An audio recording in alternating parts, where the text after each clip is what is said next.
हेल' लोगोफोर, आं दिनै नोंथांमोननि गेजेराव मोनसे भिडिअ लानानै फैलायबाय। बेनो जाबाय मैखुनखौ दा सुनानै लाबाय। सुखांनानै मैखुनखौ दोनथ'बाय। बेनि उनावहाय सारायाबो दुंखाबाय आरो बेवहाय थावबो होखाबाय। दा सामब्राम गोजाखौ एवनानै लाग्रोबाय।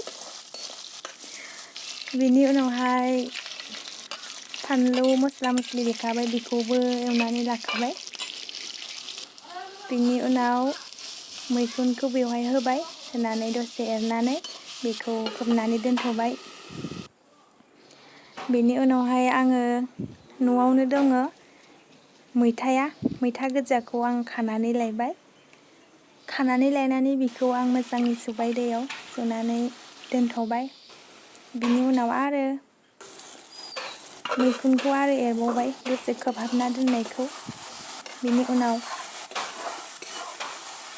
मैथा गोजाखौ बेवहाय होनानै आरो एरनानै खोबनानै दोनबाय।